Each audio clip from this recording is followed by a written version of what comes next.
Welcome to Luca and Miguel. Enjoy the video. In this video, I will explain how to start your Ford Ecosport when its battery is down. First, gather your jumper cables and find a vehicle with a working battery.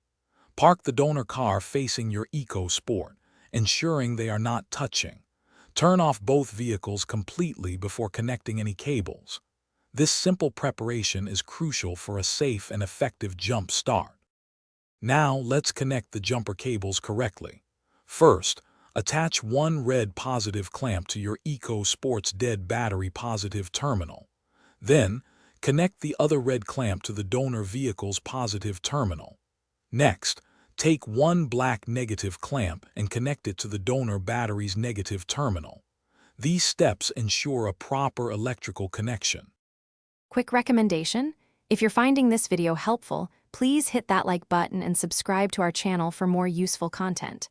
On another note, if you're looking to truly change how you think about money, I highly recommend The Simple Path to Wealth. It's a fantastic book. Check the description below for a link to the book and other great deals. Now, let's get back to the video. For the final connection, attach the remaining black negative clamp to an unpainted metal part of your Ecosport's engine block or chassis. This provides a good ground. Now, start the donor vehicle and let it run for about 5 to 10 minutes to charge your battery. After this brief charge, try starting your Ford Ecosport.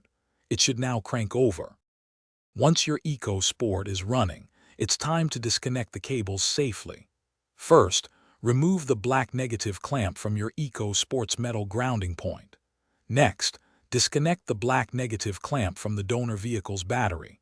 Finally, remove the red positive clamp from the donor vehicle, then the red positive clamp from your Ecosport's battery.